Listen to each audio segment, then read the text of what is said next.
Bab 7. Kekuasaan dan wewenang. F. Wewenang.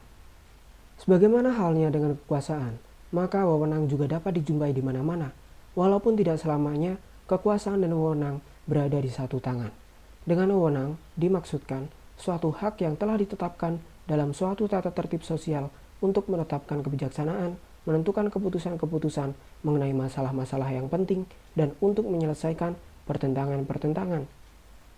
Dengan lain perkataan, seseorang yang mempunyai wewenang bertindak sebagai orang yang memimpin atau membimbing orang banyak.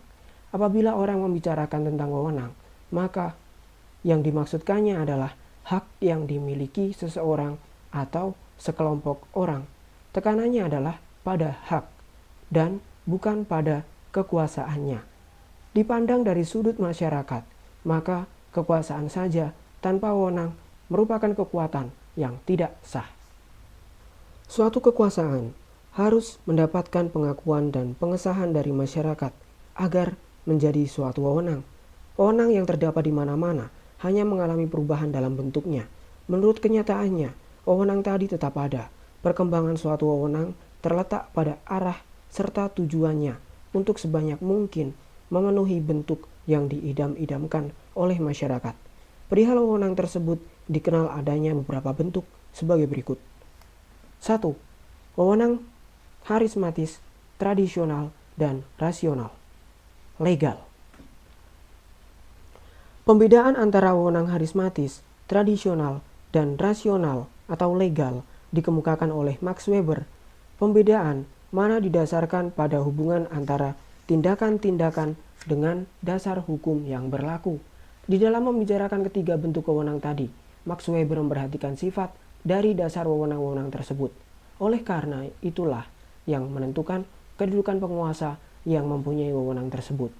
Wewenang harismatis merupakan wewenang yang didasarkan pada karisma, yaitu suatu kemampuan khusus, wahyu, pulung, yang ada pada diri seseorang. Kemampuan khusus tadi melekat pada orang tersebut karena anugerah dari Tuhan yang Maha Kuasa. Orang-orang di sekitarnya mengakui akan adanya kemampuan tersebut atas dasar kepercayaan dan pemujaan, oleh karena mereka menganggap bahwa sumber kemampuan tersebut adalah sesuatu yang berada di atas kekuasaan dan kemampuan manusia umumnya. Sumber dari kepercayaan dan pemujaan tersebut adalah karena kemampuan khusus tadi pernah terbukti manfaat serta kegunaannya bagi masyarakat. Wewenang harismatis tersebut akan dapat tetap bertahan selama dapat dibuktikan keampuhannya bagi seluruh masyarakat. Contoh dari orang-orang yang mempunyai karisma adalah misalnya para nabi, para rasul, penguasa-penguasa yang terkemuka dalam sejarah, dan seterusnya. Wewenang harismatis tersebut dapat berwujud suatu wewenang untuk diri orang itu sendiri dan dapat dilaksanakan terbesar dari masyarakat. Jadi, dasar daripada wewenang harismatis bukanlah terletak pada suatu peraturan atau hukum, akan tetapi bersumber pada diri pribadi individu yang bersangkutan. Harisma tersebut semakin meningkat sesuai dengan kesanggupan individu yang bersangkutan untuk membuktikan manfaatnya bagi masyarakat dan bahwa pengikut-pengikutnya akan menikmatinya. Wewenang harismatis dapat berkurang apabila ternyata bahwa individu yang dimilikinya berbuat kesalahan-kesalahan yang merugikan masyarakat, sehingga kepercayaan masyarakat terhadapnya menjadi berkurang. Dengan lain perkataan, harisma akan berkurang atau bahkan hilang apabila mental individu yang didukungnya tidak kuat. Wewenang harismatis tersebut tidak diatur oleh kaidah-kaidah baik yang tradisional maupun rasional. Sifatnya adalah cenderung irasional. Ada kalanya harisma dapat hilang oleh karena masyarakat sendiri yang berubah dan mempunyai faham yang berbeda. Perubahan-perubahan tersebut seringkali tak dapat diikuti oleh orang yang mempunyai wewenang harismatis tersebut, sehingga dia tertinggal oleh kemajuan dan perkembangan masyarakat. Wewenang tradisional dapat dipunyai seseorang maupun sekelompok orang bersama-sama. Padahal yang terakhir, maka wewenang tersebut dimiliki oleh orang-orang yang menjadi anggota kelompok tersebut. Kelompok mana sudah lama sekali mempunyai kekuasaan di dalam suatu masyarakat tertentu. Wewenang tadi dipunyai oleh seseorang atau sekelompok orang bukan karena mereka mempunyai kemampuan-kemampuan yang khusus seperti pada wewenang harismatis, akan tetapi oleh karena kelompok tadi mempunyai kekuasaan dan wewenang yang telah melembaga dan bahkan menjiwai masyarakat. Oleh karena sudah demikian lamanya golongan tersebut memegang tampuk kekuasaan, masyarakat percaya dan mengakui kekuasaan tersebut. Ciri-ciri utama dari wewenang tradisional adalah antara lain: A. Adanya ketentuan-ketentuan tradisional yang mengikat penguasa yang mempunyai wewenang serta orang-orang lainnya dalam masyarakat. B. Adanya wewenang yang lebih tinggi daripada kedudukan seseorang diri hadir secara pribadi. C. Selama tak ada pertentangan dengan ketentuan-ketentuan tradisional, orang-orang dapat bertindak secara bebas. Pada masyarakat-masyarakat di mana penguasa mempunyai wewenang tradisional, tidak ada pembatasan yang tegas antara wewenang dengan kemampuan-kemampuan pribadi seseorang yang terlepas dari wewenang tersebut. Dalam hal ini, seringkali berhubungan kekeluargaan memegang peranan penting di dalam pelaksanaan wewenang. Kepercayaan serta kehormatan yang diberikan kepada mereka yang mempunyai wewenang tradisional biasanya mempunyai fungsi yang memberikan ketenangan pada masyarakat, dalam arti bahwa karenanya maka masyarakat selalu mengikatkan dirinya pada tradisi. Wewenang tradisional dapat juga berkurang dan bahkan hilang, antara lain karena pemegang wewenang tadi tidak dapat mengikuti perkembangan masyarakat. Memang, masyarakat yang menyandarkan dirinya pada tradisi biasanya lambat sekali perkembangannya. Walaupun masyarakat tersebut pasti mengalami perubahan-perubahan juga. Dengan demikian, maka wewenang yang menyandarkan diri pada tradisi harus juga menyesuaikan diri dengan perubahan-perubahan kemasyarakatan. Wewenang rasional atau legal adalah wewenang yang disandarkan pada sistem hukum yang berlaku dalam masyarakat. Sistem hukum di sini difahamkan sebagai kaidah-kaidah yang telah diakui serta ditaati oleh masyarakat dan bahkan yang telah diperkuat oleh negara. Pada wewenang yang didasarkan pada sistem hukum tersebut harus dilihat juga apakah sistem hukumannya bersandar pada tradisi, agama, atau lain-lain faktor. Kemudian harus ditelaah pula hubungannya dengan sistem kekuasaan serta diuji pula apakah sistem hukum tadi cocok atau tidak dengan sistem kebudayaan masyarakat supaya kehidupan dapat berjalan dengan tenang dan tentram. Di dalam masyarakat-masyarakat yang demokratis, maka sesuai dengan sistem hukumnya, orang-orang yang memegang kekuasaan diberi kedudukan menurut jangka waktu tertentu dan terbatas. Gunanya adalah supaya orang-orang yang memegang kekuasaan tadi akan dapat menyelenggarakannya sesuai dengan kepentingan masyarakat. Kemungkinannya adalah kecil sekali bahwa orang-orang tertentu secara terus-menerus memegang kekuasaan dalam jangka waktu yang lama sekali, seperti halnya pada masyarakat-masyarakat tradisional. Hal itu kemungkinan sekali akan menghambat keinginan dan pemenuhan kebutuhan-kebutuhan masyarakat. Apabila ketiga bentuk wewenang tersebut di atas ditelaah secara lebih mendalam, maka biasanya ketiga-tiganya akan dapat dijumpai dalam masyarakat. Walaupun mungkin hanya salah satu bentuk yang tampak menonjol. Di dalam suatu masyarakat yang hidupnya tenang dan stabil, pada umumnya wewenang tradisional yang legal terdapat dengan kuatnya. Dengan meluasnya sistem demokrasi di dunia pada zaman sekarang, maka wewenang tradisional yang diwujudkan dengan kekuasaan yang turun-temurun dari orang tua kepada anak kelihatannya semakin berkurang. Di dalam suatu masyarakat yang mengalami perubahan-perubahan cepat, mendalam dan meluas, wewenang harismatis mendapat kesempatan untuk tampil ke muka. Dalam keadaan yang demikian, tradisi tidak mendapat penghargaan yang banyak dari masyarakat. Lagi pula, kaidah-kaidah dan nilai-nilai sosial tidak lagi dapat dipergunakan sebagai pedoman yang tegas bagi para warga masyarakat. Oleh karena itu, golongan-golongan di dalam masyarakat yang biasa dipimpin dengan rela hati mengikut orang yang mempunyai kecakapan pribadi untuk memancarkan pengaruh terhadap golongan-golongan tersebut sesuai dengan kebutuhan masyarakat pada waktu itu. Barang siapa pernah mengalami revolusi fisik masyarakat Indonesia pada tahun 1945 mengetahui betapa besarnya pengaruh dari para pemimpin masyarakat yang memiliki karisma untuk mempengaruhi masyarakat pada waktu itu. Max Weber mengemukakan pendapat bahwa ada kecenderungan dari wewenang harismatis yang biasanya berkurang kekuatannya apabila keadaan masyarakat berubah untuk dijadikan kekuasaan yang tetap dengan menjadikannya kepentingan-kepentingan serta cita-cita pengikut seseorang yang memiliki karisma tadi untuk meneruskan kehidupan bersama dalam kelompok dan kepentingan dari orang-orang untuk mempererat hubungannya satu dengan lainnya. Masalah-masalah akan timbul apabila orang yang memiliki karisma sudah tak ada lagi. Dalam hal ini, ada beberapa cara yang dapat ditempuh untuk mengatasi masalah tersebut, yaitu antara lain A. Mencari seseorang yang mampu untuk memenuhi ukuran-ukuran atau kriteria wewenang karismatis sebagaimana ditentukan oleh masyarakat. B. Dengan mengadakan penyaringan atau seleksi. C. Seseorang yang mempunyai wewenang karismatis menunjuk penggantinya serta mengakui kekuasaannya, di mana masyarakat luas juga mengakuinya. D. Penunjukan oleh pembantu-pembantu penguasa terdahulu yang dipercayai oleh masyarakat. E. Menciptakan suatu sistem kepercayaan bahwa karisma dapat diwariskan kepada keturunan atau seseorang yang masih ada hubungan keluarga dengan orang yang mempunyai karisma tersebut. F. Menciptakan sistem kepercayaan bahwa dengan upacara-upacara tradisional tertentu, karisma dapat dialihkan kepada orang lain.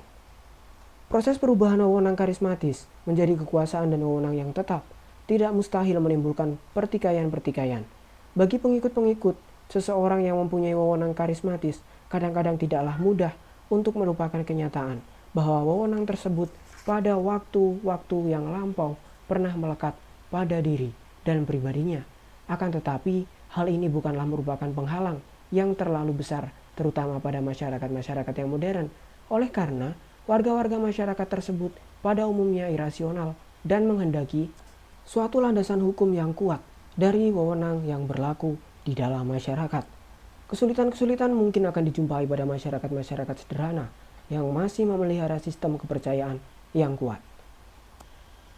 2. Wewenang resmi dan tidak resmi.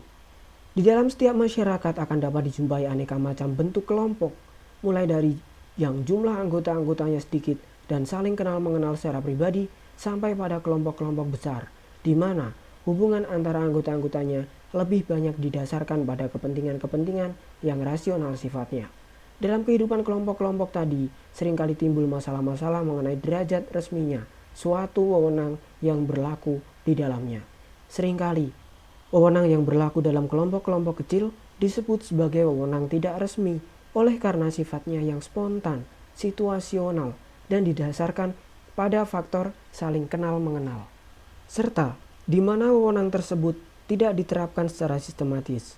Keadaan semacam ini dapat dijumpai misalnya pada ciri seorang ayah dalam fungsinya sebagai kepala rumah tangga atau pada diri seorang guru yang sedang mengajar di muka kelas. Wewenang tidak resmi biasanya timbul dalam hubungan-hubungan antara pribadi yang sifatnya situasional dan sifatnya sangat ditentukan oleh kepribadian para pihak. Wewenang resmi sifatnya sistematis, dapat diperhitungkan, dan rasional.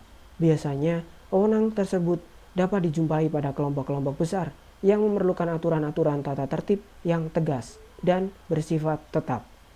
Di dalam kelompok-kelompok tadi, karena banyaknya anggota, biasanya ditentukan dengan tegas hak-hak serta kewajiban-kewajiban para anggotanya, kedudukan serta peranannya, siapa-siapa yang menetapkan kebijaksanaan, dan siapa pelaksana-pelaksananya, dan seterusnya.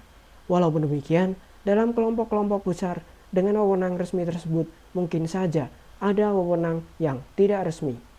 Tidak semuanya dalam kelompok tersebut dijalankan atas dasar peraturan-peraturan resmi yang sengaja dibentuk, bahkan demi lancarnya suatu perusahaan besar. Misalnya, kadangkala prosesnya didasarkan pada kebiasaan-kebiasaan atau aturan-aturan yang tidak resmi. Contoh-contohnya sangat banyak. Antara lain, dapat terjadi bahwa seorang sekretaris, direktur suatu perusahaan besar mempunyai wewenang tidak resmi yang besar sekali. Demikian pula dapat terjadi bahwa di dalam suatu lembaga permasyarakatan, seorang narapidana tertentu lebih ditakuti oleh rekan-rekannya daripada pegawai-pegawai lembaga permasyarakatan tersebut yang mempunyai wewenang resmi. Sebaliknya, di dalam kelompok-kelompok kecil, mungkin saja ada usaha-usaha untuk menjadikan wewenang tidak resmi menjadi resmi, oleh karena terlalu seringnya terjadi pertikaian antara anggota-anggota kelompok kecil tersebut. 3. Wewenang pribadi dan teritorial. Pembedaan antara wewenang pribadi dengan teritorial sebenarnya timbul dari sifat dan dasar kelompok-kelompok sosial tertentu. Kelompok-kelompok tersebut mungkin timbul karena faktor ikatan darah, atau mungkin juga karena faktor ikatan tempat tinggal, atau karena gabungan kedua faktor tersebut. Di Indonesia dikenal kelompok-kelompok atas dasar ikatan darah, misalnya dengan nama-nama seperti marga, belah, dan seterusnya. Sebaliknya, dikenal pula nama desa yang lebih didasarkan pada faktor teritorial. Wewenang pribadi sangat tergantung pada solidaritas antara anggota-anggota kelompok yang bersangkutan dan unsur kebersamaan memegang peranan yang sangat penting. Individu-individu dianggap lebih banyak memiliki kewajiban-kewajiban daripada hak-hak. Struktur wewenang bersifat konsentris, artinya dari satu titik pusat lalu meluas melalui lingkaran-lingkaran wewenang tertentu. Setiap lingkaran wewenang dianggap mempunyai kekuasaan penuh di wilayahnya masing-masing. Apabila bentuk wewenang ini dihubungkan dengan ajaran Max Weber, maka wewenang pribadi lebih-lebih didasarkan pada tradisi daripada peraturan-peraturan, dan juga mungkin didasarkan pada karisma seseorang. Pada wewenang teritorial, maka wilayah tempat tinggal memegang peranan yang sangat penting. Pada kelompok-kelompok teritorial, unsur kebersamaan cenderung untuk berkurang oleh karena desakan dari faktor-faktor individualisme. Hal ini tidaklah berarti bahwa kepentingan-kepentingan perorangan diakui dalam kerangka kepentingan-kepentingan bersama. Pada wewenang teritorial ada kecenderungan untuk mengadakan sentralisasi wewenang yang memungkinkan hubungan yang langsung dengan para warga kelompok. Walaupun di sini dikemukakan pembedaan antara wewenang pribadi dengan teritorial, namun di dalam kenyataannya kedua bentuk wewenang tadi dapat saja hidup berdampingan. Pada desa-desa di Jawa misalnya, di mana wewenang teritorial lebih berperanan, ada juga kecenderungan-kecenderungan untuk mengakui wewenang dari golongan pemilik tanah atau kuli kenceng dan sifatnya turun-temurun dan didasarkan pada ikatan atau hubungan darah. Akan tetapi sebaliknya, ada pula kenyataan-kenyataan yang membuktikan bahwa terdapat wewenang-wewenang pribadi dan teritorial yang murni sifatnya. 4. Wewenang terbatas dan menyeluruh. Suatu dimensi lain daripada wewenang adalah pembedaan antara wewenang terbatas dengan wewenang menyeluruh. Apabila dibicarakan tentang wewenang terbatas, maka maksudnya adalah wewenang terbatas tidak mencakup semua sektor atau bidang kehidupan. Akan tetapi, hanya terbatas pada salah satu sektor atau bidang saja. Misalnya, seorang jaksa di Indonesia mempunyai wewenang untuk atas nama negara dan mewakili masyarakat untuk menuntut seseorang warga masyarakat yang melakukan tindak pidana. Akan tetapi, jaksa tersebut tidak berwenang untuk mengadilinya. Contoh lain adalah bahwa seorang menteri dalam negeri tidak mempunyai wewenang untuk mencampuri urusan-urusan yang menjadi wewenang menteri luar negeri. Wewenang semacam ini sebenarnya adalah lazim, terutama dalam masyarakat-masyarakat yang sudah kompleks susunan dan organisasinya. Namun demikian, wewenang yang menyeluruh juga suatu ciri dari suatu negara. Suatu wewenang menyeluruh berarti suatu wewenang yang tidak dibatasi oleh bidang-bidang kehidupan tertentu. Suatu contoh adalah misalnya bahwa setiap negara mempunyai wewenang yang menyeluruh atau mutlak untuk mempertahankan kedaulatan wilayahnya. Jadi, apakah suatu wewenang bersifat terbatas atau menyeluruh tergantung dari sudut penglihatan pihak-pihak yang ingin menyorotinya.